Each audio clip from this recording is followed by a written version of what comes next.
Bisa mulai di. Assalamualaikum warahmatullahi wabarakatuh.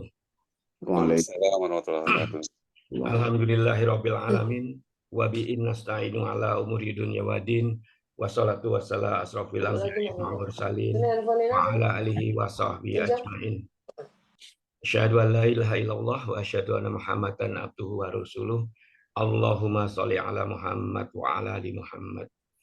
Puji syukur marilah kita panjatkan kehadirat Allah Subhanahu wa taala atas segala nikmat dan karunia yang senantiasa dicurahkan pada kita semua.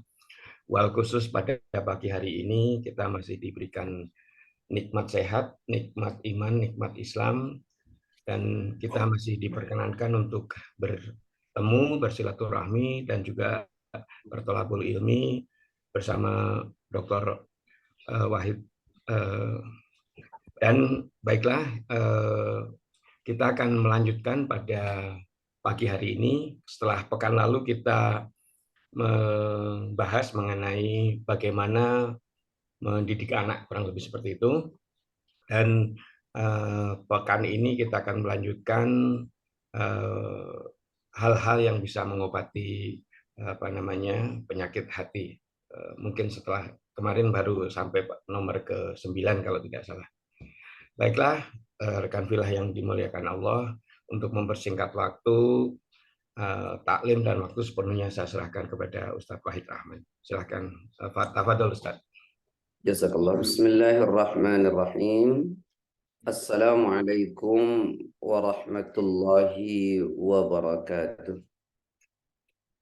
Innal hamdalillah nahmaduhu wa nasta'inuhu wa nastaghfiruh. Wa na'udzu billahi min shururi anfusina wa sayyiati a'malina. May yahdihillahu fala mudilla lahu wa may yudlilhu fala hadiya lahu.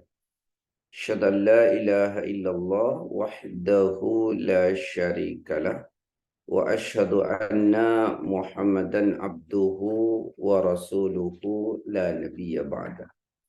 Inna asdaqal hadithi kitabullah wa khairal hadi hadi Muhammad sallallahu alaihi wasallam wa sarral umur muhdatsatuha wa kullu muhdatsatin bid'ah wa kullu bid'atin dalalah wa kullu dalalatin finnar ay kama qala. Alhamdulillah, puji syukur pada Allah karena sungguh atas nikmat, izin serta karunia-Nya kita bisa bersama-sama kembali. Salawat dan salam semoga senantiasa tercurah kepada Rasulullah SAW, pada keluarganya, sahabat-sahabatnya, pengikut-pengikutnya, dan tentu kita semua yang mengikutinya. Teman-teman sekalian yang semoga senantiasa dirahmati oleh Allah, kita masih bicara tentang obat hati. Obat hati yang selanjutnya menurut ulama adalah muhasabah. Muhasabah itu apa bahasa Indonesianya? Introspeksi, ya. Introspeksi diri. Nah, dalil yang kita bisa sampaikan adalah sahabat Umar pernah berkata begini, hasibu anfusakum qablah antuhasabu. Jadi kata sahabat Umar bin Al-Khattab, beliau pernah berkata, hasibu anfusakum qablah antuhasabu. Hisaplah diri kalian sebelum kelak kalian dihisap oleh Allah. Jadi kita harus pandai banyak berintrospeksi diri, ya, sebelum kelak kita dihisap oleh Allah Subhanahu wa taala. Bahkan sebagian ulama mengatakan metode untuk mengatasi kekuasaan nafsu, ya, atas diri kita, maka seorang mukmin harus selalu mengintrospeksi diri, ya, dan bermuhasabah begitu. Imam Ahmad bin Hanbal, ulama madhab yang keempat, beliau pernah mengatakan begini, al-kayyisu man dana nafsahu wa amila lima ba'dal mauti wal ajizu man ittaba'a nafsuhu hawahu wa tamanna 'ala Allah. Nah, ini kata seorang ulama madhab namanya Imam Ahmad bin Hanbal. Orang yang berakal itu, kata beliau, adalah orang yang mengendalikan hawa nafsunya dan beramal sebagai persiapan sesudah kematiannya. Sedangkan orang yang lemah itu adalah orang yang larut dengan hawa nafsunya, lalu berangan-angan kepada Allah bahwa dia akan mengampuninya. Jadi begini, ini ungkapan yang sangat luar biasa dari Imam Ahmad bin Hanbal. Kata beliau, orang pinter itu, orang cerdas itu adalah orang yang mampu mengendalikan hawa nafsunya. Itulah orang cerdas. Oleh sebab apa? Ternyata orang kalau sudah dikendalikan oleh hawa nafsunya, maka dia kehilangan kepintarannya. Saya ulangi ya. Jadi kata Imam Ahmad, al-kayyisu man dana nafsah. Orang yang cerdas itu satu adalah orang yang mampu mengendalikan hawa nafsunya. Itulah orang cerdas. Ternyata kalau dibalik, orang yang dikuasai hawa nafsu itu, maka dia kehilangan kecerdasannya. Bahkan seluruh potensi yang melekat pada dirinya yang dianugerahkan oleh Allah, ketika orang itu larut dengan hawa nafsunya, maka potensi-potensi itu tidak berguna. Ya akalnya tidak berguna, ya telinganya tidak berguna, ya mata dan hatinya juga tidak berguna ketika sudah dikuasai oleh hawa nafsu. Maka orang yang pintar pun, mohon maaf, menjadi bodoh. Makanya kenapa Imam Ahmad mengatakan al-kayyisu man dana nafsah. Orang cerdas itu adalah orang yang mampu mengendalikan hawa nafsunya. Coba kita lihat orang yang tidak mampu mengendalikan hawa nafsunya. Bisa dibaca dalam Al-Quran surat 45 ayat 23. Saya beberapa kali menyampaikan ini. Surat Al-Jathiyah surat 45 ayat 23. Afara'aita man ittakhadha ilahahu hawa wa adallahu Allahu ala ilmi wa khatama ala sam'ihi wa qalbihi wa ja'ala ala basarihi ghishawah. Monggo. Maka pernahkah kamu melihat orang yang menjadikan hawa nafsunya sebagai Tuhannya dan Allah membiarkannya sesat dengan sepengetahuannya? Dan Allah telah mengunci pendengaran dan hatinya serta meletakkan tutup atas penglihatannya. Maka siapakah yang mampu memberinya petunjuk setelah Allah membiarkannya sesat? Mengapa kamu tidak mengambil pelajaran?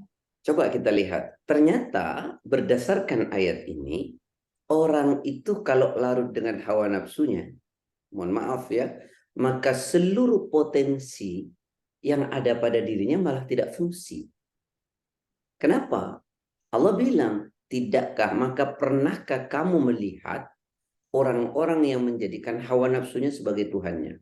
Maksudnya hawa nafsu yang dituruti, hawa nafsu yang mengendalikan dirinya, ya kebalikan dari tadi, satu akan dibiarkan oleh Allah terombang-ambing dalam kesesatannya. Jadi orang kalau sudah larut dengan hawa nafsu, berarti apa itu? Potensi akalnya tidak fungsi. Ya, coba lihat orang kalau sudah marah, emosi, mohon maaf ya, yang pinter sekalipun, mungkin sekolahnya tinggi sekali, nampak bodoh. Ya, nampak bodoh. Karena kalah dengan kekuatan hawa nafsunya. Oh coba lihat dokter-dokter berdebat gitu ya di dalam ILC itu dulu ya. Jadi nampak bodoh akhirnya karena emosi. Nah yang kedua kata Allah, orang itu kalau sudah ikut hawa nafsu ditutup oleh Allah telinganya. Berarti kan tidak bisa menerima masukan. Tidak bisa menerima nasihat, tidak bisa menerima masukan, apalagi mau bersharing. Begitulah orang kalau sudah terkuasai oleh hawa nafsu.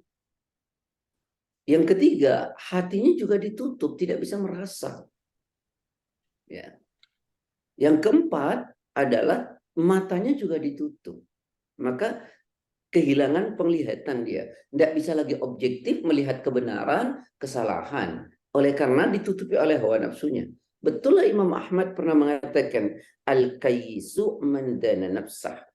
Jadi orang yang cerdas itu adalah orang yang mampu mengendalikan hawa nafsunya. Karena saat dikuasai oleh hawa nafsu, potensi-potensi yang melekat pada dirinya sirna, hilang. Bahkan orang bisa kayak binatang ketika larut dengan hawa nafsu. Kan kemuliaan dia sebagai manusia nggak ada ketika larut dengan hawa nafsu. Mana dalilnya? Coba bisa kita lihat dalam Al-Quran surat ke-7 ayat 176. Walau syi'na la rafa'nahu biha walakinnahu akhlada ila al-ardi wattaba'a hawahu famathaluhu kamathalil kalbi. Iya. A'udzubillahi minasyaitonirrajim. Dan sekiranya kami menghendaki, niscaya kami tinggikan derajatnya dengan ayat-ayat itu. Tetapi dia cenderung kepada dunia dan mengikuti keinginannya yang rendah. Maka perumpamaannya seperti anjing. Jika kamu menghalaunya, dijulurkannya lidahnya. Dan jika kamu membiarkannya, ia menjulurkan lidahnya juga. Demikianlah perumpamaan orang-orang yang mendustakan ayat-ayat kami. Maka ceritakanlah kisah-kisah itu agar mereka berpikir. Coba. Walau syi'na, dan sekiranya kami menghendaki, kata Allah, la rafa'nahu biha, maka kami tinggikan derajatnya dengan ayat-ayatnya. Saat kita mengikuti kebenaran agama, ya, mengikuti kebenaran agama, maka pasti diangkat derajatnya, pasti tinggi. Walakinnahu, akan tetapi manusia akhlada ilal ardi. Akhlada ilal ardi itu lebih cenderung kepada persoalan dunia. Yang kedua, wattaba'a hawahu. Nah, ini, dan terus mengikuti.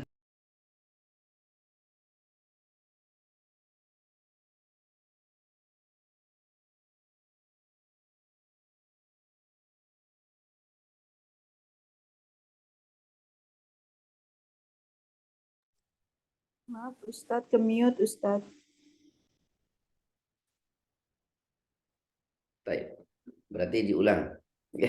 Dan sekiranya kami menghendaki, kami angkat derajatnya dengan ayat-ayatnya. Jadi manusia itu kalau mau hidup dengan ayat-ayat Allah, maksudnya hidup dengan kebenaran agama, pasti dia mulia. Pasti. Ya, tetapi manusia, kata Allah, lebih cenderung kepada keinginan dunia dan larut mengikuti hawa nafsunya, keinginannya yang rendah. Maka perumpamannya seperti binatang. Kehilangan seluruh potensi kemanusiaannya. Ya, yang cerdas jadi tidak ada kecerdasannya. Bahkan yang sekolahnya tinggi pun kalau sudah emosi, ikut nafsu, mohon maaf lahir batin, nampak seperti orang tidak sekolah. Nah ini ya, al-kayyisu man dana nafsah. Orang cerdas itu satu adalah orang yang mampu mengendalikan hawa nafsunya. Yang kedua, kata Imam Ahmad, wa amila lima ba'dal mauti. Nah, orang cerdas itu yang kedua adalah orang yang perspektifnya itu panjang. Apa itu? Yang sibuk dengan amalan-amalan untuk oleh-oleh setelah kematian. Jadi orang cerdas itu kalau yang pertama mampu mengendalikan nafsunya, yang kedua orang cerdas itu adalah orang yang berpikir atau orang yang beramal, ya, orang yang terus senantiasa beramal untuk kehidupan setelah kematian. Jadi kan visioner betul gitu kan, panjang sekali pemikirannya, tidak hanya dunia tapi panjang ke akhirat sana. Itulah orang cerdas. Dan ini selaras dengan apa yang disampaikan oleh Rasulullah SAW. Ya, ketika Nabi ditanya itu, ayyul a'malu afdal, ayyul a'mali afdal. Ya Rasulullah, amalan apa yang paling utama? Gitu ya. Nabi mengatakan apa? Akhlak yang baik. Lalu Nabi ditanya lagi, siapa orang yang paling cerdas ya Rasulullah? Nabi mengatakan dua hal. Aktsaruhum lil mauti dzikran wa ahsanuhum lima ba'dahu isti'dadan.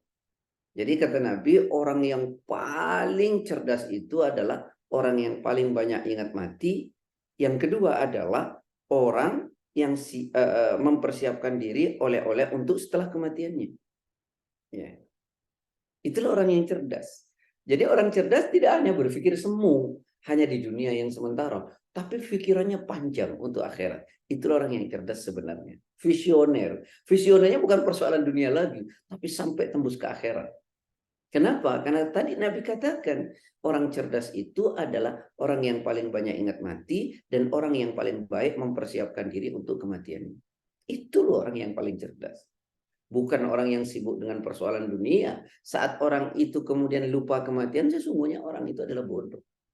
Saat orang tidak sibuk mempersiapkan diri untuk oleh-oleh kematiannya, ya dia bodoh. Kenapa? Karena orang pintar tuh nggak mungkin menukar kehidupan semua dengan kehidupan abadi. Dan orang pintar itu tahu nanti di akhirat itu kan seperti apa, maka apa yang harus dia persiapkan. Coba renungkan Quran. Surat 18 ayat 46. Al-malu wal banuna zinatul hayatid dunya wal baqiyatus salihatu khairun 'inda rabbika thawaba wa khairun amala. Monggo. A'udzubillahi minasyaitonirrajim. Harta dan anak-anak adalah perhiasan kehidupan dunia, tetapi amal kebajikan yang terus-menerus adalah lebih baik pahalanya di sisi Tuhanmu, serta lebih baik untuk menjadi harapan. Nah, jadi harta anak cuma perhiasan dunia. Amal soleh yang kontinuitas itu sebaik-baik pahala di sisi Allah dan sebaik-baik menjadi harapan kita kelak.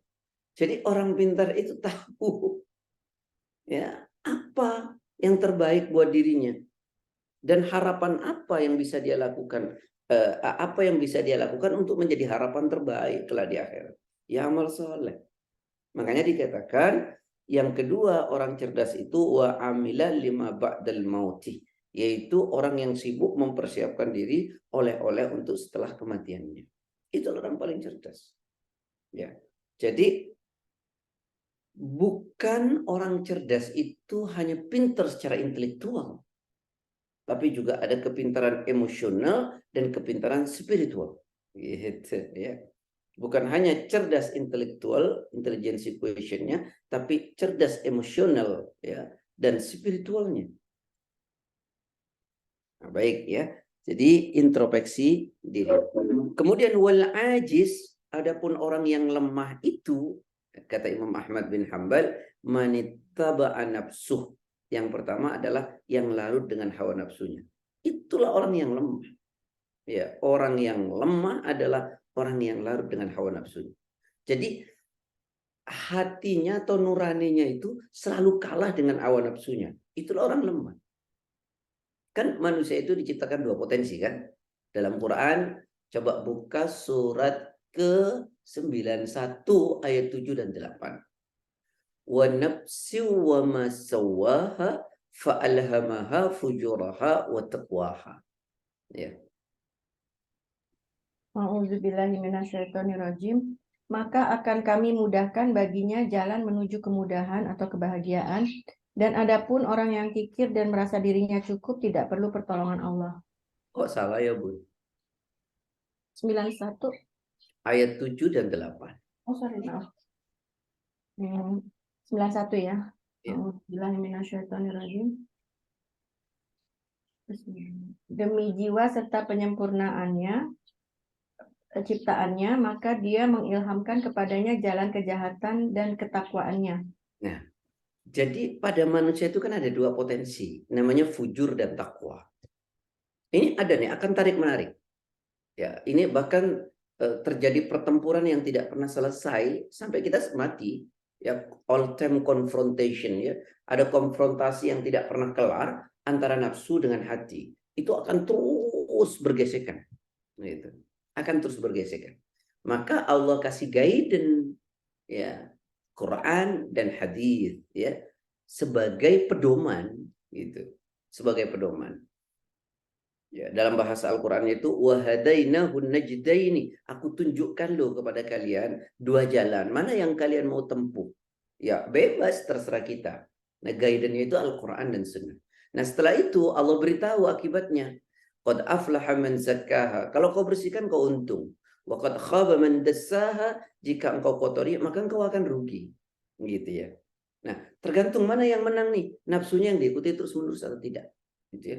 Atau nuraninya. Nah, ini akan terus bergesekan satu sama lain. sampai kita mati. Nah, makanya orang yang lemah itu orang yang selalu kalah dengan hawa nafsunya. Larut terus dengan hawa nafsunya.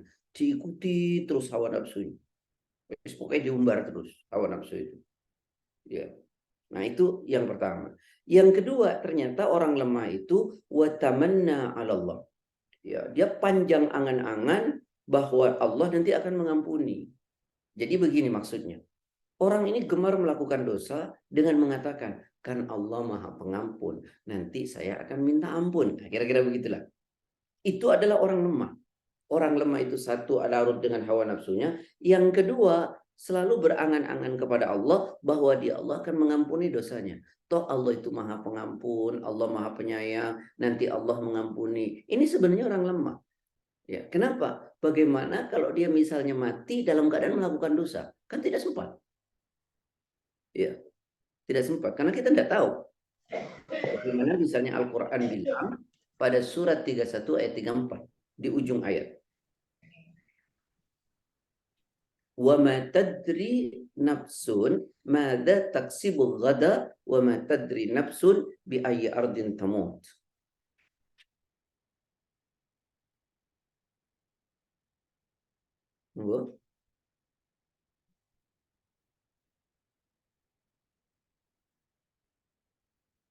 Ayat 34 ya Ustaz. Iya. Auzubillahiminasyaitonirrajim. Sesungguhnya hanya di sisi Allah ilmu tentang hari kiamat, dan Dia yang menurunkan hujan dan mengetahui apa yang ada dalam rahim. Dan tidak ada seorang pun yang dapat mengetahui dengan pasti apa yang akan dikerjakannya besok. Dan tidak ada seorang pun yang dapat mengetahui di bumi mana dia akan mati. Sungguh Allah Maha Mengetahui, Maha Mengenal. Tidak seorang pun yang tahu dengan pasti apa yang akan dilakukannya besok. Lalu bagaimana mau ditunda? Wa ma tadri nafsun bi ayyi ardin tamut, dan tidak seorang pun yang tahu dengan pasti di bumi mana dia akan meninggal. Bagaimana berangan-angan Allah kan Maha Pengampun, Allah Maha Penyayang, nanti akan diampuni oleh Allah, nanti pokoknya bla bla bla bla. Untuk apa? Membenarkan perbuatan dosa dia. Dengan dia lakukan dosa-dosa lalu dia berkata, Allah kan Maha Pengampun, nanti saya akan mohon ampun. Itu adalah orang lemah. Ya, untuk menjustifikasi kejelekan dan dosa yang dia lakukan dengan mengatakan Allah Maha Pengampun. Betul, Allah Maha Pengampun. Ya, tapi kenapa dia dibilang orang lemah? Bagaimana kalau dia mati nanti dalam keadaan berbuat dosa? Karena kita nggak pernah tahu apa yang akan kita lakukan esok, dan kita tidak tahu di bumi mana kita akan meninggal. Kita nggak pernah tahu. Nah, oleh karenanya lah Allah ingatkan kita kalau berbuat dosa itu bersegera gitu ya. Bersegera. Quran surat 3 ayat 133. Wasari'u ila maghfiratin min rabbikum wa jannatin arduha as-samawati wal ard u'iddat lil muttaqin. Auzubillahiminasyaitonirrajim. Dan bersegeralah kamu mencari ampunan dari Tuhanmu dan mendapatkan surga yang luasnya seluas langit dan bumi yang disediakan bagi orang-orang yang bertakwa. Nah, ini orang bertakwa. Bersegeralah kalian kepada ampunan dari Rabb kalian. Bukan kemudian berangan-angan, nanti Allah Maha Pengampun, Allah Maha Penyayang, dan terus melakukan dosa. Tapi justru yang benar adalah saat kita melakukan dosa itu segera untuk mohon ampun kepada Allah. Ya. Dan kepada surganya, artinya apa? Beramal soleh yang luasnya seluas langit dan bumi yang disediakan untuk orang-orang bertakwa. Ya, jadi orang-orang yang beriman itu saat dia mengingat telah melakukan dosa bersegera untuk mohon ampun. Bukan kemudian dia melakukan dosa lalu berkata Allah kan nanti Maha Pengampun. Bukan demikian. Ya. Jadi saat kita melakukan dosa cepat. Yang kata ulama itu mengatakan begini. Dosa itu kan buat hati manusia seperti racun buat tubuh. Saya ulangi. Dosa itu buat hati manusia seperti racun buat tubuh. Nah, saat kita tahu ada racun masuk ke dalam tubuh kita, mestinya segera kita keluarkan racun itu. Kita bebaskan tubuh kita dari racun itu.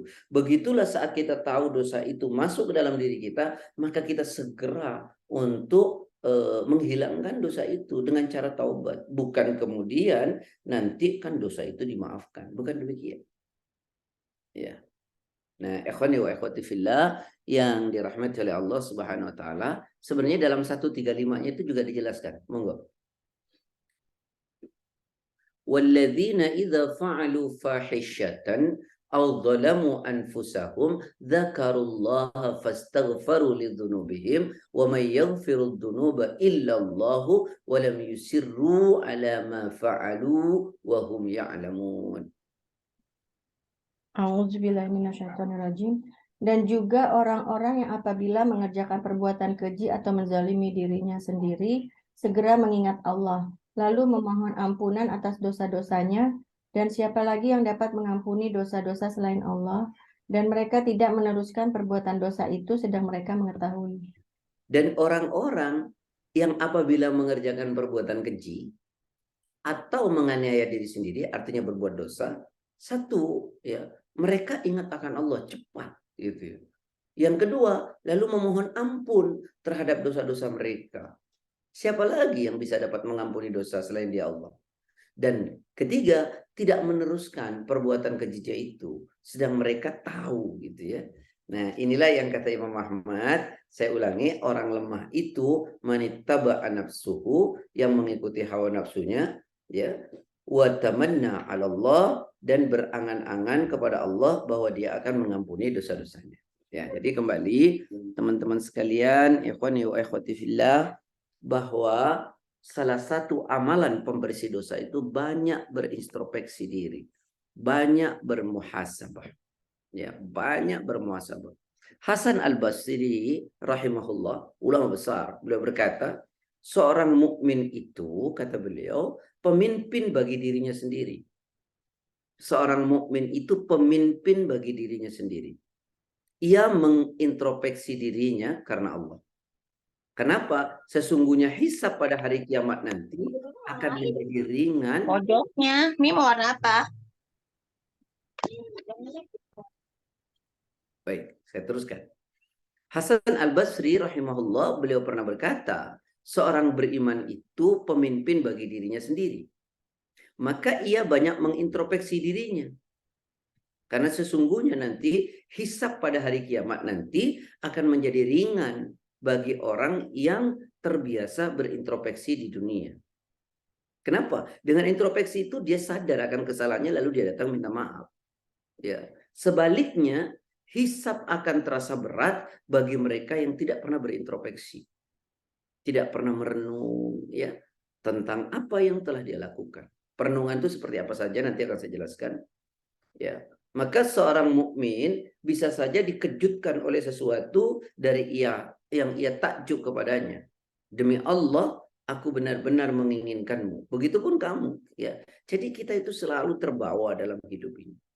Makanya kenapa ada ayat yang mengatakan soal introspeksi itu yang sangat keren menurut saya, agar kita menjadi orang yang baik dan cerdas, gitu ya. Pada Quran surat 21 ayat 1, iqtaraba linnasi hisabuhum wa hum fi ghaflatin mu'ridun. A'udzubillahiminasyaitonirrajim. Telah semakin dekat kepada manusia perhitungan amal mereka, sedang mereka dalam keadaan lalai dengan dunia, berpaling dari akhirat. Nah, coba renungkan itu. Apa kata Allah? Sungguh telah makin dekat bagi manusia hari menghisap amalan-amalan mereka. Jadi setelah makin dekat hari mempertanggungjawabkan amal. Maksudnya apa sih? Umur kita makin makin bertambah, berarti kematian kita makin dekat, kan gitu ya. Atau kiamat itu makin dekat. Jadi telah dekat kepada manusia hari mempertanggungjawabkan amalan mereka. Artinya bahwa umur kita itu kan makin sedikit. Sehingga jatah hidup kita makin sedikit pula. Kalau begitu maka kematian makin dekat. Itu maksudnya ya. Jadi telah makin dekat kepada manusia hari menghisap amalan mereka. Nah, sedang mereka berada dalam keadaan lalai. Lagi berpaling. Lalai karena hawa nafsu, berpaling dari akhirat. Ini yang membuat manusia rusak. Ya, sehingga tidak mau berintrospeksi diri. Ya. Tidak mau berintrospeksi diri. Nah, introspeksi itu terhadap apa saja sih? Nah, menurut ulama begini. Satu, ya, introspeksi diri itu atas berbagai ketaatan yang telah, ya, dilalaikan. Yang itu adalah hak Allah, bahwa ia telah melaksanakannya dengan serampangan, tidak semestinya, ya. Padahal hak Allah berkait dengan satu bentuk ketaatan itu minimal ada 6. Ikhlas, ya, dan seterusnya. Jadi saya ingin ulangi, introspeksi diri itu terhadap berbagai macam ketaatan yang kita lalaikan. Ini perintah Allah, tapi kemudian kita lalai. Ini diajarkan oleh Allah, tapi kemudian kita nggak kerjain, gitu ya. Nah, itu introspeksi diri. Iya, saya sudah baca Quran setiap hari atau tidak? Kenapa saya kok lalai dari baca Quran? Gitu. Kok saya hari ini berzikir atau tidak? Kok saya lupa dengan zikir pagi petang? Hari ini sholat sunnah saya bagaimana? Hari ini tahajud saya seperti apa? Itu kita harus evaluasi terus. Hari ini saya nggak baca Quran. Ya, karena dengan baca Quran kan iman bertambah. Kok hari ini saya sholat sunnah saya sedikit? Kok hari ini saya tidak tahajud? Kok hari ini saya tidak berzikir pagi petang? Nah, itu menjadi bahan introspeksi. Ya, dari berbagai ketaatan yang kita lalaikan. Sehingga nanti kita termotivasi untuk memperbaiki. Ya. Dan yang menilai kita bukan diri kita sendiri siapa? Karena kita kalau dinilai orang kita mesti marah. Kita dinasihati orang mesti marah. Ya kita lah menasihati diri kita sendiri. Ya. Kita mengintrospeksi diri kita sendiri. Kita memperbaiki diri kita sendiri. Ya. Jadi introspeksinya adalah yang pertama dari berbagai macam ketaatan yang telah kita lalaikan. Oh ya, kenapa saya hari ini kok tidak sholat sunnah ya? Kok hari ini saya tidak melakukan ini ya? Kok saya hari ini tidak begini ya? Kok hari ini saya tidak sedekah ya? Terus itu. Jadi introspeksi diri itu terhadap amalan-amalan baik yang kita tinggalkan. Ya. Nah, kemudian yang kedua apa? Introspeksi diri atas perkara yang mubah. Atas dasar apa ia melakukannya? Ngapain saya kok melakukan hal-hal yang mubah? Nah, orang kan sering bilang, ini kan cuma makruh. Makruh saja dia lalaikan. Apalagi perkara mubah. Kenapa? Karena orang Islam itu mesti produktif gitu di dunia ini. Ngapain melakukan hal mubah? Mubah itu sia-sia. Kalau makruh itu kan kalau terus dilakukan mendatangkan murka Allah. Makanya saya nggak ngerti orang akan cuma makruh. Makruh dianggap cuma. Padahal ketika makruh itu dilakukan secara terus-menerus, maka akan menimbulkan kebencian dari Allah. Ya, jadi orang yang cerdas, orang yang mau membersihkan hati itu dengan bermuhasabah, yang salah satunya adalah bermuhasabah terhadap perkara yang mubah. Ya. Atas dasar apa kita melakukan perkara mubah? Mubah itu perkara yang tidak menimbulkan dosa, tapi sia-sia. Oleh karena apa dia mau terhindar dari perkara mubah itu? Karena hidup ini sangat singkat. Hidup yang singkat ini sangat menentukan untuk perjalanan panjang kita di akhirat. Lalu bagaimana kita menyia-nyiakan waktu yang Allah berikan? Mestinya dalam hidup ini kita mesti produktif, kreatif, inovatif. Gitu. Jangan. Makanya ada bahasa yang indah menurut saya. Hari ini sama dengan kemarin Anda rugi. Hari ini harus terus lebih baik, lebih baik, lebih baik, lebih baik, lebih baik begitu. Jadi orang Islam itu grafik kebaikannya itu naik terus. Stagnan saja sama nggak mau. Karena kalau sama rugi dia. Kenapa rugi? Hidup ini terus berjalan, kematian makin dekat. Kita mau habis, tergilas oleh waktu. Ya. Makanya Rasulullah SAW berpesan. Apa kata Rasulullah?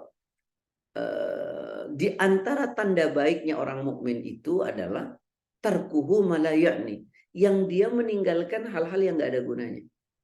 Ya. Jadi kata Rasulullah, mukmin yang baik itu adalah mukmin yang meninggalkan hal-hal yang tidak ada gunanya. Ya. Tarkuhu malayani. Jadi orang mukmin yang baik adalah mukmin yang meninggalkan hal-hal yang tidak bermanfaat. Makanya Allah katakan, Anda ingin beruntung dalam hidup, kata Allah. Kamu mau beruntung dalam hidup. Kalau mau beruntung, tinggalkan perkara sia-sia, beralih kepada perkara yang baik. Tinggalkan hal mubah, kembali kepada hal yang disunnahkan. Begitu. Coba buka Quran surat 23 ayat 1 sampai 3. Qad aflahal mu'minun الذين هم في صلاتهم خاشعون والذين هم عن اللغو معرضون. A'udzubillahiminasyaitonirrajim. Sungguh beruntung orang-orang yang beriman, yaitu orang-orang yang khusyuk dalam sholatnya dan orang yang menjauhkan diri dari perbuatan dan perkataan yang tidak berguna. Orang mukmin itu mesti beruntung. Tapi semuanya enggak. Siapa dia? Satu, punya kualitas dalam ibadahnya. Ya, bukan hanya sekedar ibadah, tapi ibadahnya berkualitas gitu. Yang kedua adalah orang yang produktif, inovatif, kreatif. Kenapa? Bahasa Qur'annya orang-orang yang menjauhkan diri dari perbuatan dan perkataan yang tidak ada gunanya. Jadi kita tuh mesti berintrospeksi diri atas perkara mubah yang kita lakukan. Hal-hal yang nggak ada gunanya. Tidak dosa, tapi tidak ada gunanya. Ya. Karena apa? Karena hidup ini singkat. Singkatnya hidup ini sangat menentukan untuk perjalanan panjang kita di akhirat. Karena itu Islam kasih konsep wal asr, demi masa, innal insana lafi khusr. Sungguhnya manusia itu semua dalam keadaan rugi. Kalau nggak mau rugi, Allah kasih jalan. Satu, illal ladzina amanu, orang yang selalu hidup dalam iman. Dalam momen apapun, dalam kondisi seperti apapun, dia hidup dalam iman. Jadi imannya tidak hanya ada di ruang ritual, tapi juga ada pada dimensi-dimensi sosial. Ya, imannya bukan hanya di masjid, lagi ngaji, lagi sholat, lagi baca Quran. Tidak, imannya ada di kantor, imannya ada di jalan, imannya di politik, imannya di budaya, imannya di hukum. Dalam setiap dimensi hidup ada iman. Itu orang yang tidak rugi. Imannya itu jubah yang dipakai kemanapun. Yang kedua apa? Wa amilus sholihat. Jadi orang yang nggak rugi itu orang yang senantiasa beramal soleh. Terus kreatif, inovatif, terus beramal soleh. Ya amal soleh itu ada dua. Ada yang sifatnya ritual, ada yang sifatnya sosial. Jadi artinya orang itu selalu berritual kepada Allah dan selalu bersosial. Ya. Itulah orang yang selalu beruntung. Ya, kalau tidak merugi. Ya. Lalu kemudian yang ketiga apa? Wa tawassaw bil haqq. Saling menasihati, membuka diri, memperkaya khasanah intelektualitas, bacaannya dibanyak, catatan kakinya diperbanyak gitu ya. Rujukan-rujukannya diperbanyak ya. Dasar-dasar pikirannya itu banyak. Jadi enggak diam. Jadi orang yang beruntung itu ya itu satu, orang yang selalu apa tadi memakai jubah imannya kemanapun. Yang kedua ya kreatif, inovatif gitu ya. Ya baik konteksnya ritual maupun sosial. Yang ketiga adalah membuka diri, memperkaya khasanah intelektualitas, memperbanyak rujukan, memperbanyak bacaan. Gitu. Cerdas. Nah, itulah orang yang tidak rugi. Yang keempat apa? Orang yang sabar. Ya, dan menasehati dalam kesabaran. Ini kan Masya Allah, keren banget. Ya, jadi kembali lagi, sahabat-sahabat yang saya cintai karena Allah, introspeksi diri itu terhadap perkara mubah ya yang kita lakukan. Lalu kita berkata kepada diri kita, atas dasar apa saya melakukan perkara mubah. Ya. Nah, kemudian yang kedua adalah mengintrospeksi diri pada setiap amalan yang lebih baik ditinggalkan daripada dikerjakan. Ya, bukan lagi pada yang haram. Kalau pada haram ya sudah jelas. Ya introspeksi diri, kenapa saya mesti melakukan amalan ini? Kenapa nggak saya tinggalin? Gitu ya. Jadi itulah introspeksi diri ya kepada Allah Subhanahu wa taala. Jadi orang yang banyak introspeksi diri itu adalah salah satu pembersih dosa. Ya, salah satu pembersih dosa. Ya, baik. Ikhwani wa akhwati fillah yang dirahmati oleh Allah, kalau saya boleh simpulkan sederhana, muhasabah itu begini. Ya, satu, muhasabah terhadap aib diri kita sendiri. Barang siapa tidak mengetahui aib dirinya sendiri, maka dia tidak mungkin mampu membuangnya. Siapa tidak mengetahui aib dirinya sendiri, maka dia tidak akan pernah mampu membuangnya.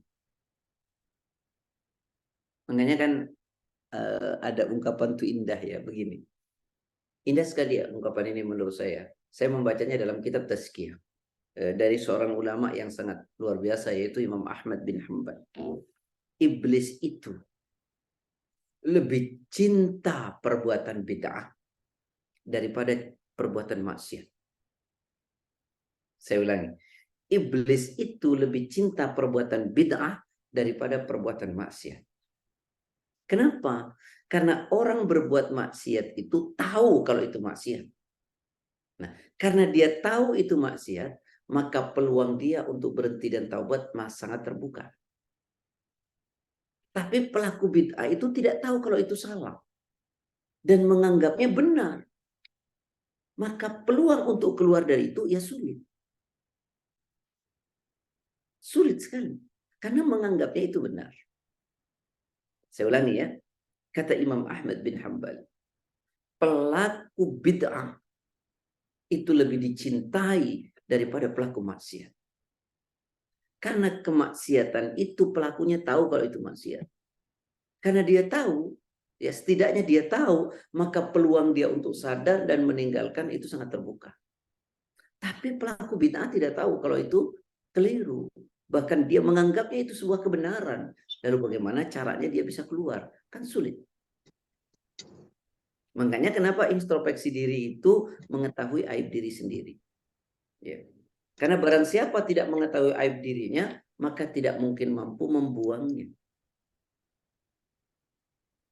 Ya. Nah, ada sebuah ungkapan indah. Namanya Yunus bin Ubayd. Ini juga ulama besar. Apa kata Yunus bin Ubayd?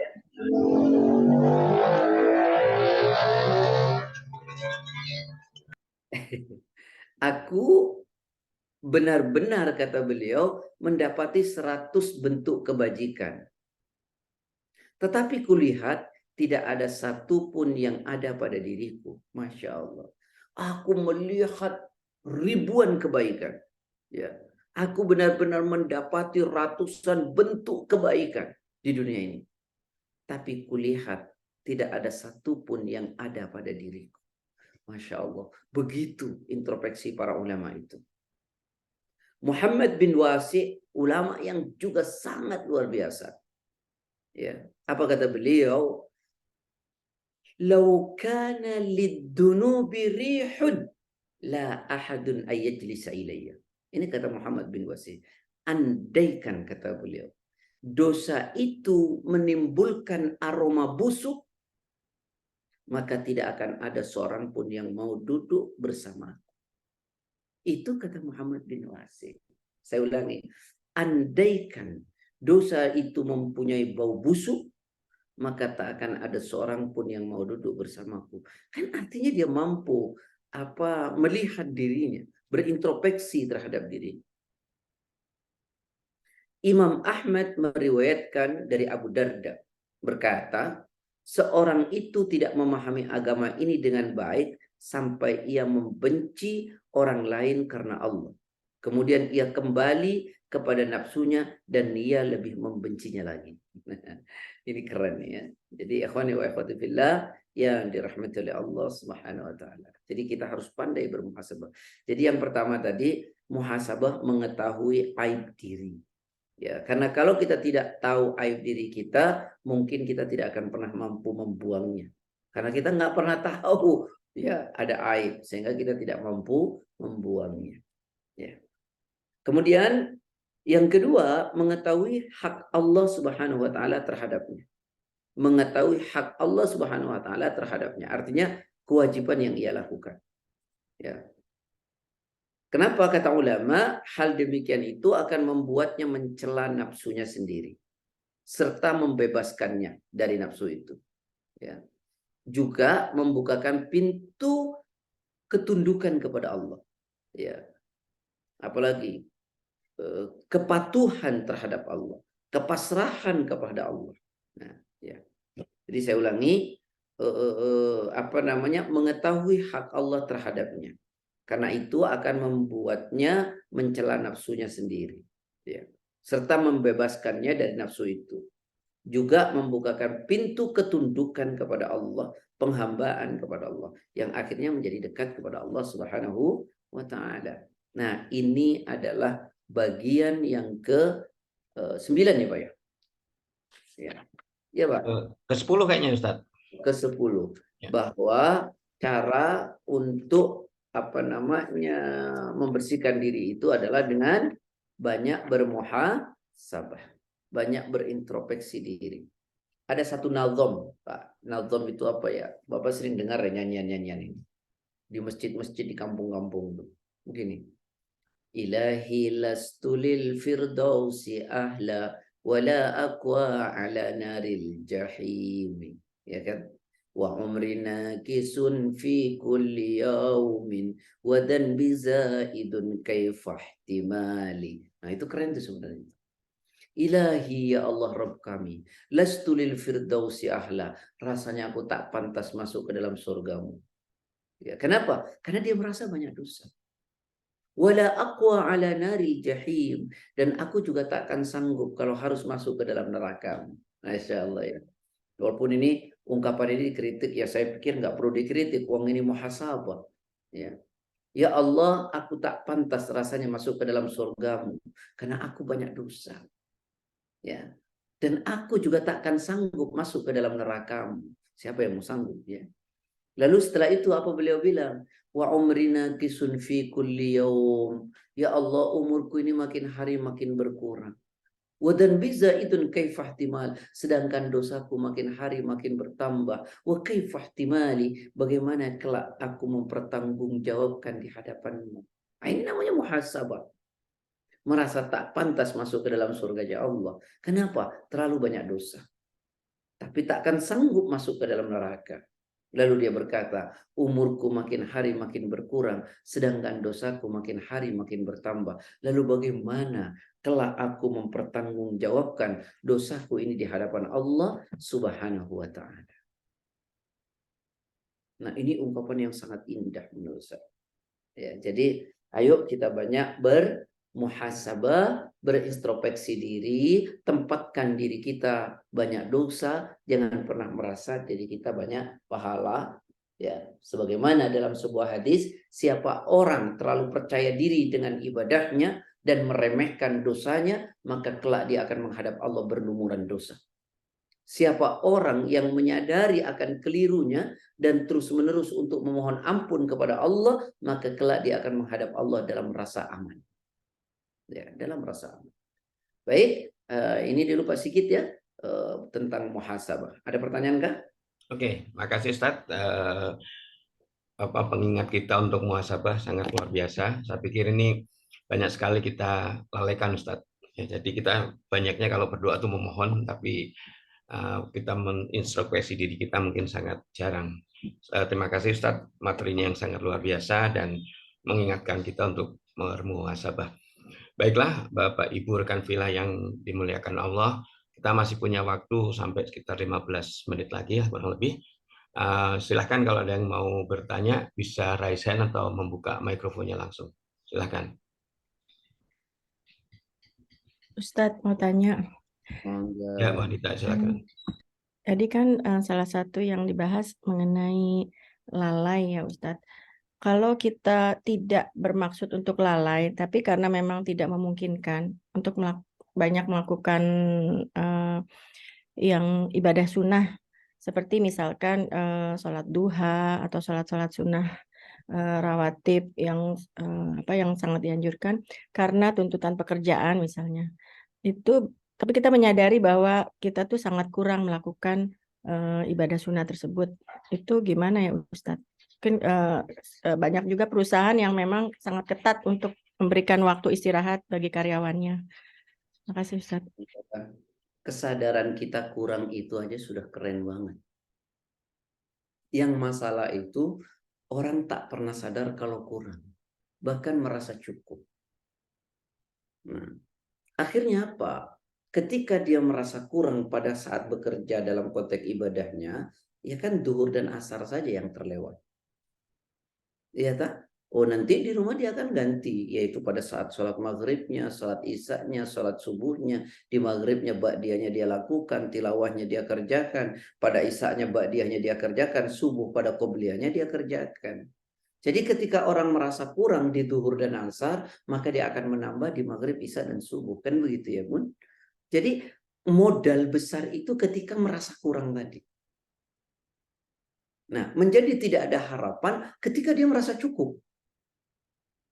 Bahkan tidak pernah berpikir gitu. Nah, itu yang repot. Itu masih alhamdulillah, Bun. Kan niatkan pekerjaannya juga untuk ibadah, maka jadi ibadah nanti, kan gitu kan? Karena ibadah itu tidak hanya ritualistik kan. Saat kita bekerja untuk keluarga kita, bukankah ini juga nilainya besar, gitu ya? Ada seorang yang tinggalnya di Sufah. Sufah itu dulu di masjid itu ada tempat yang memang disiapkan untuk tunawisma. Di zaman Nabi itu, di Masjid Nabawi itu, ada di masjid itu ditempatkan ruangan itu untuk tunawisma. Jadi tinggalnya di situ. Lalu ada satu tunawisma yang tinggal di Sufah itu, kerjanya ibadah terus. Sholat, dzikir, baca Quran. Nabi tanya, siapa yang kasih makan dia? Yang kasih makan dia saudaranya ya Rasulullah. Maka Nabi bilang apa? Pahala saudaranya itu lebih besar daripada dia. Pahala saudaranya yang bekerja yang ngasih makan buat dia itu lebih besar. Gitu. Ya, jadi niatkan saja, Bun, pekerjaannya untuk ibadah, maka kan menjadi sama. Nah, kurangnya ritualnya nanti di luar pekerjaannya. Yang penting kewajiban tidak dia tinggal. Modalnya yang terpenting adalah saat orang merasa kurang, maka dia akan berpeluang untuk melakukan hal yang lebih. Tapi orang yang merasa lebih, maka tak ada kesempatan baginya untuk melakukan yang lebih lagi. Wallahu a'lam. Syukran Ustaz. Terima kasih, Ustaz. Ustaz, ini berkaitan dengan yang tadi disampaikan oleh Imam Ahmad bin Hambal, bahwa iblis menyukai orang yang berbuat bid'ah daripada maksiat. Nah, pertanyaan saya adalah, dengan ilmu kami yang masih sangat sedikit ini, Ustaz, bagaimana mengetahui bahwa, apa artinya, lebih mengetahui bahwa itu bid'ah dan itu bukan, apa namanya, karena kalau kita melihat sekeliling kita kan bercampur aduknya antara ibadah dan bid'ah ini sangat luar biasa, Ustaz. Bagaimana kita mencoba untuk memilah, dan kemudian yang kedua, sebagai makhluk sosial kadang-kadang kita tuh nggak enak sama lingkungan, sama tetangga segala macam, walaupun mungkin kita juga sedikit paham bahwa itu suatu ibadah yang tidak ada dasarnya gitu, Ustaz. Terima kasih. Yang pertama saya coba ingin sampaikan dulu, jangan mudah menyalahkan orang, ya, jangan mudah menyalahkan orang, jangan mudah mencela amalan orang. Selama kita menjadi penuntut ilmu, tuntutlah ilmu, lakukan apa yang sudah kita ketahui dari ilmu itu. Dengan tidak menyalahkan orang lain dan mencela orang lain. Teruslah belajar dan belajar. Ya, teruslah belajar dan belajar. Ya, sehingga kita tahu ini adalah kebenaran, ini bukan perkara bid'ah. Saya coba pagari ya. Begini kata Rasulullah SAW, man amilah amalan, ya, siapa orang beramal satu perbuatan, laisa amrina, yang amalan itu tidak datang dari agama, raddun, maka ditolak. Ya, maka banyak bertanyalah kepada ulama. Ya, maka ditolak. Kalau dalam hadis yang lain, man ahdatsa fi amrina hadza laisa alaihi amruna fa raddun. Siapa orang mengada-ngada dalam urusan agama yang itu tidak pernah datang dari agama, maka ditolak. Maka ditolak. Jadi kita mesti mengkonfirmasi apa yang kita lakukan ini terhadap agama itu sendiri, terhadap Quran dan Sunnah. Ada nggak hujahnya? Ada nggak dalilnya? Gitu kira-kira ya. Nah, kemudian agama itu tidak boleh ukurannya dengan selera. Saya ulangi ya, agama tidak boleh ukurannya dengan selera. Ya, tapi agama itu ukurannya adalah dalil, Al-Quran was Sunnah dengan pemahaman para ulama. Ya, orang Yahudi itu dulu tahu Taurat. Orang Yahudi itu juga tahu Nabi Musa. Tapi ya, apa yang disampaikan oleh Nabi Musa, ya, firman Allah dari Taurat itu kalau tidak sesuai dengan seleranya, maka dia tidak lakukan. Dia memilih dia. Nah, itu yang tidak benar. Ya, itu ada dalilnya dalam Quran surat 5 ayat 70. Laqad akhadna mithaqa bani Israil wa arsalna ilaihim rusulan. Kullama ja'akum rasulun bima la tahwa anfusuhum fariqan kadzabu wa fariqan yaqtulun. Kami telah mengambil perjanjian dari Bani Israel dan kami utus kepada mereka rasul-rasul. Setiap datang rasul kepada mereka membawa kebenaran yang tidak sesuai dengan nafsunya, dengan seleranya, maka sebagian rasul itu mereka dustakan dan sebagian lagi mereka bunuh. Nah, maka konsep Islam itu sederhana.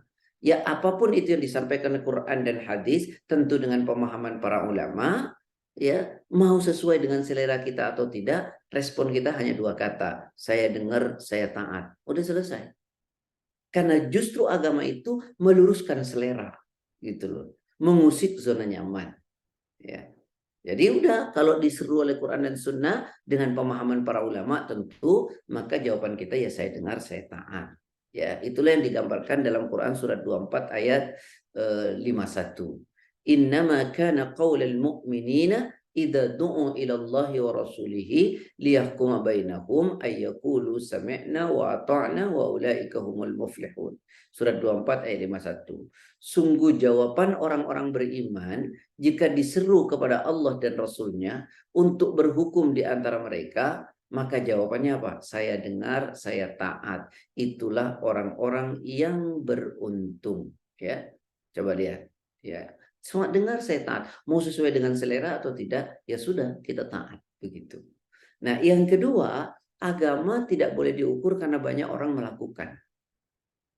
Saya ulangi, agama tidak bisa diukur karena orang banyak melakukan bahwa itu adalah kebenaran. Belum tentu. Tetapi ukurannya adalah dalil. Nah, coba lihat dalam Quran surat 6 ayat 116.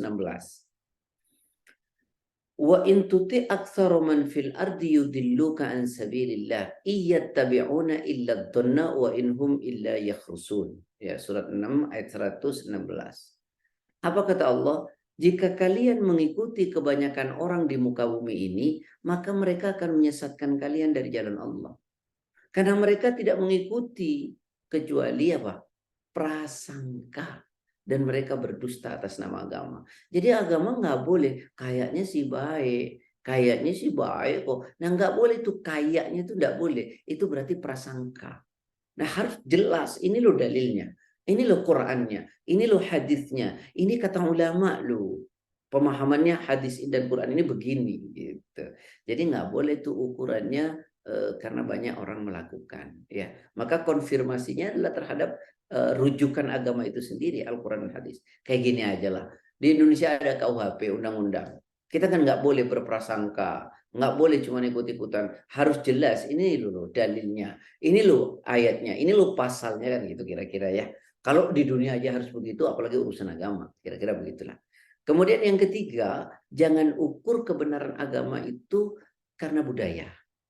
Tapi saya mau sampaikan, Islam tidak anti budaya. Selama budaya itu selaras, maka kita kerjakan. Ketika agama budaya itu kemudian bertentangan dengan agama, ya tentu budayanya ya lah yang kita singkirkan. Dulu di zaman jahiliyah itu sudah ada budaya yang melekat pada diri mereka. Nah, kemudian Islam turun untuk membenarkan kehidupan. Yang sudah benar ya dilestarikan, yang tidak benar ya diperbaiki. Jangan kita kekeh merkekeh gitu ya. Ini kebijakan lokal, ini begini, padahal bertentangan dengan agama, ya enggak boleh, gitu ya. Nah, itu dalilnya mana? Quran surat 5 ayat 104. Wa idza qila lahum ta'alu ila ma anzalallah wa ila ar-rasuli qalu hasbuna ma wajadna alaihi aba'ana aw law kana aba'uhum la ya'lamuna syai'an wa la yahtadun. Quran surat 5 ayat 104. Ya. Apa Allah bilang? Ketika dikatakan kepada mereka, kemari ikuti apa yang diturunkan Allah, Al-Quran, wa ila rasuli, dan yang kepada Rasulnya itu hadis. Jawaban mereka apa? Hasbuna ma wajadna alaihi abana. Cukuplah kami mengikuti apa yang telah kami dapati dari bapak-bapak kami, nenek-nenek moyang kami. Ya, tapi tidak boleh disalahkan nenek moyang, karena dulu memang belum ngaji. Ya, belum ngaji. Tidak ada seperti sekarang fasilitas pengajian di mana-mana. Dulu nggak ada itu. Ya, mereka nggak boleh disalahkan dan mereka terlepas dari dosa. Ya, nah kita yang sudah ngaji kan nggak mungkin ikut yang belum ngaji, gitu kan? Jadi untuk apa kita ngaji? Awalau kana abahum la ya'lamuna syai'a wa la yahtadun. Apakah kalian juga mau ikut ketika nenek moyangmu dulu belum mengetahui? Karena memang belum ada pengajian. Ya. Al-Quran juga nggak sebanyak sekarang, bisa baca terjemahan buku-buku kan nggak ada dulu. Walayah tadun, dan belum dapat petunjuk karena kebanyakan budaya itu kan, mohon maaf, dari sinkretisme Buddha Hindu. Nah, Anda memilih Islam gitu, Anda sudah tahu dalil-dalil, ya nggak usah diikuti lagi. Ya, selama Kalau itu bertentangan dengan Quran dan hadis. Selama itu tidak bertentangan, no problem. Ya, wallahu a'lam. Gitu ya, Pak Sigit ya. Baik Ustadz, makasih banyak penjelasannya. Ini di chat juga ada pertanyaan yang mirip dengan itu dari Bu Eliana. Tadi saya pikir sudah terjawab oleh Ustadz karena berkaitan dengan tadi antara bid'ah dan maksiat tadi Ustadz. Mungkin secara spesifik yang sedang in sekarang. Saya Pak. Ya nggak, maaf Ustadz. Ya. Oke, baiklah, mungkin masih ada waktu sekitar 10 menit. Kalau ada yang mau bertanya, monggo silakan. Aku Git, Ya, saya. monggo ya, Linda. Ya, terima kasih Pak Ustadz, Masya Allah, Barakallah. Ini Pak Ustadz, saya pengen mencatat yang ayat terakhir yang Pak Ustadz sampaikan. Seingat saya dulu waktu saya pengajian dengan Prof. Didin Hafidudin, Pak Kiai, ayat itu diturunkan ketika belum ada hidayah, begitu ya, kepada sekelompok orang yang hidup di dalam belum ada masuknya tauhid.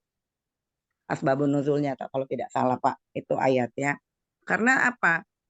Saya menilai akhir-akhir ini memang kan Islam itu kan memang beragam ya Pak ya, beragam. Nah, pernah juga kemudian kami pengajian dengan Prof. Kudang yang beliau seorang hafiz ya, mantan dekan Fateta di IPB. Itu juga kita pernah membahas tentang sekarang begitu mudahnya orang membid'ahkan ibadah-ibadah orang yang juga dilakukan oleh ulama-ulama begitu ya. Di pesantren dengan ribuan pengikut yang kemudian dengan mudahnya dibid'ah-bid'ahkan padahal mereka juga tidak tahu dalil asbabun nuzul, dalil Quran, dalil hadisnya apa, sekedar ngikut-ngikut dengan istilahnya, mohon maaf kalau Ustadz kan beda ya. Kan banyak nih Pak sekarang ustadz-ustadz yang sebetulnya baru belajar berapa tahun gitu, nggak seperti ulama-ulama yang hafiz Quran, hafiz hadis begitu ya, dan mereka melakukan ibadah-ibadah dan itu pun dibilang bid'ah gitu loh Pak. Jadi menurut saya itu bagaimana ya dalam konteks, karena itu juga sangat membuat umat menjadi gaduh gitu ya, menjadi umat rusuh, dan kayaknya memang niatnya juga memang untuk memecah belah umat pakai konsep DVD ini. Kalau saya bicara dengan yang ulama-ulama juga levelnya Pak ya, kalau saya ini kan apalah hanya seorang murid juga yang sedang berguru ke sana kemari begitu. Mohon pencerahannya Pak Ustadz. Sehingga maksud saya gini, penting juga bagi kita untuk menjaga supaya kegaduhan-kegaduhan yang setiap tahun berulang itu ya bisa kita juga eliminir gitu Pak. Terima kasih Pak Ustadz. Ini Bun. Yang pertama saya coba jawab dengan Quran surat 4 ayat 59. Allah bilang fa in tanazzatum fi syai'in farudduhu ila Allah ya war rasul. Jika terjadi perbedaan di antara kalian, cepat kembalikan itu kepada Quran dan hadis jika kalian memang orang beriman gitu ya. Itu dalil yang pertama sebagai rujukan dasar. Yang kedua, saya jawab dengan Quran surat 6 ayat 153. Allah Ta'ala berfirman, wa anna hadza sirati mustaqiman fattabi'u. Ya, sungguh ini adalah jalanku yang lurus, maka ikutilah oleh kalian, yaitu jalan agama. Wala tattabi'us subulah, jangan sampai kalian mengikuti jalan-jalan yang lain. Nah, ini yang pertama tadi ya. Fa in tanazzatum fi syai'in farudduhu ila Allahi war Rasul. Jika terjadi perbedaan di antara kalian, maka cepat kembalikan kepada Quran dan hadis jika kalian orang-orang beriman kepada Allah dan hari akhir. Ini penyelesaian persoalan sebenarnya.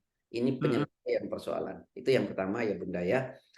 Kedua, kemudian Quran surat 6 ayat 153.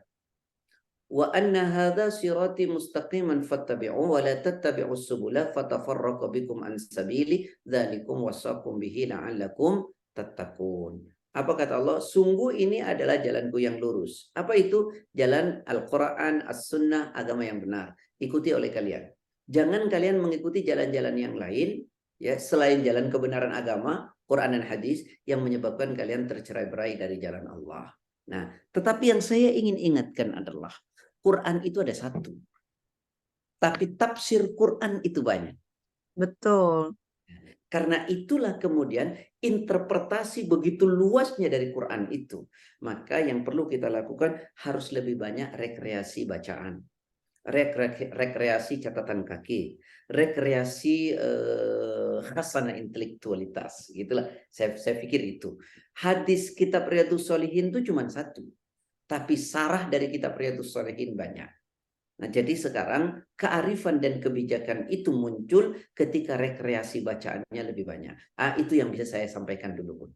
Nanti akan lebih panjang. Wallahu a'lam. Iya, betul. Ya, karena kan ulama-ulama yang apa namanya mengajarkan kita kan juga mereka bacaannya kitab kuning, mereka juga bacaannya kitab Riyadhus Shalihin gitu, Ustaz. Cuman kan sekarang jangan terlalu mudah lah membita-bitakan ibadah orang, sementara kita sendiri kemampuannya juga belum bercukup. Mungkin itu saja sedikit. Makasih Pak Ustadz. Sama Oke, Bu. cukup Bu Linda ya. Ya, Tadi oke. ya saya lihat Bu Mustaslimah dan Ira membuka mikrofon. Apakah ada yang mau ditanyakan? Terima kasih Pak Sigit. Oke, iya, monggo Bu Cukup, Mustaslimah. cukup. Cukup. Enggak, cukup. Ya, Ira tadi buka mikrofon atau kepencet atau apa ini? Iya, oke. Ya. Makasih Pak Git. Ya, mungkin satu pertanyaan Ustaz. Ya. Ya. Aku Git. Monggo Bun. Oh, ya. Monggo, Bun. Assalamualaikum Pak Ustadz. Waalaikumsalam. Ini kita bicara tentang bid'ah. Nah, sekarang ke hukumnya artinya bid'ah masih lebih baik daripada maksiat. Nah, sekarang yang saya ingin tanyakan, kalau ini apa yang mengganggu pikiran saya, proses pemakaman itu Ustadz, ada orang suka azan itu loh. Itu masuk bid'ah atau gimana Ustadz? Terus hukumnya juga baca Al-Quran di makam gitu ya. Terus banyak juga beredar tuh viral TikTok atau Hello tentang cara orang itu yang disenangi oleh si mayit gitu ya, bawa baca Quran seperti ini. Nah, itu minta pencerahannya Ustaz. Assalamualaikum. Ibu, dasarnya azan itu adalah panggilan orang salat. Ya. Azan itu adalah panggilan orang salat. Jadi setiap orang mau salat dipanggil dengan azan. Muadzin Ya, pertama itu Bilal bin Rabah, muadzin kedua adalah Abdullah bin Umi Maktum. Ya, jadi itu. Nah, kemudian berkembang azan itu dilakukan orang ketika lahir anak. Seorang ulama mengatakan ketika anak lahir itu pertama kali diperdengarkan kalimat tauhid. Dalam adzan itu ada tauhid. Maka ulama berselisih pada persoalan itu. Yang paling kencang adalah tidak boleh. Ada yang mengatakan fala ba'sa bih, maka tidak apa-apa. Oleh karena itu adalah urusan ada tauhid di sana. Nah, kalau soal kekuburan saya belum pernah membaca dalilnya sama sekali, ya. Belum pernah membaca dalil, dan itu mara itu yang saya lihat hanya di Melayu, ya. Kalau di daerah Timur Tengah dan sebagainya Afrika ini tidak ada, ya. Wallahu a'lam. Kemudian soal membaca Al-Quran. Jadi membaca Al-Quran itu sebagai seorang anak tanpa diniatkan kepada siapapun, itu dengan sendirinya orang tuanya berpahala. Kita baca Quran, orang tua kita berpahala. Oleh karena apa? Oleh karena anak kita baik itu karena didikannya gitu. Maka orang itu kalau mau berbuat baik sama orang tuanya kan satu, jadilah anak soleh gitu ya. Karena ketika anaknya soleh orang tuanya berpahala, ya gitu ya. Atau mendoakan, atau memohonkan ampun, bersedekah atas namanya dan seterusnya gitu ya. Apakah kemudian ada tuntunannya? Kalau ditanya daripada zaman Nabi dan para sahabat, ya nggak ada ya yang membaca Al-Quran di kuburan. Membaca Quran ya di rumah, di kuburan itu disunahkan kita untuk apa? Berziarah. Apa yang kita lakukan saat kita sampai kuburan? Ucapkan salam, assalamualaikum ya ahlad diyar wa inna insyaallah bikum lahikun, nas'alullahu lana wa lakumul afiyah. Yang kedua, kemudian doakan ahli kubur itu. Yang ketiga, ingat bahwa kita akan mati. Lalu ada pemahaman yang lain, mungkin bacaan saya yang tidak cukup. Jadi mohon maaf lahir batin. Assalamualaikum. Nah, makasih Ustadz. Semoga cukup jelas untuk Bu Ira. Sekarang sudah 6.43, saya pikir kita harus akhiri karena Ustadz ada kegiatan lain setelah ini. Baiklah Bapak Ibu sekalian, sebelum diakhiri saya sampaikan terima kasih kepada Ustadz yang telah memberi ilmu dan waktunya pada kita semua, dan juga kepada Mbak Nani yang sudah menyediakan fasilitas Zoom, dan juga Om Yan, Om Ariesta, dan Bu Anita yang istiqomah selalu membantu kita untuk menayangkan Al-Quran dan juga artinya. Baiklah Bapak Ibu sekalian, rekan filah yang dimuliakan Allah, kita akhiri pertemuan pekan ini dengan bersama-sama membaca doa kafaratul majelis. Subhanakallah wa bihamdika asyhadu an la ilaha illa anta astaghfiruka wa atubu ilaik. Assalamualaikum warahmatullahi wabarakatuh. Mohon maaf apabila ada yang tidak berkenan.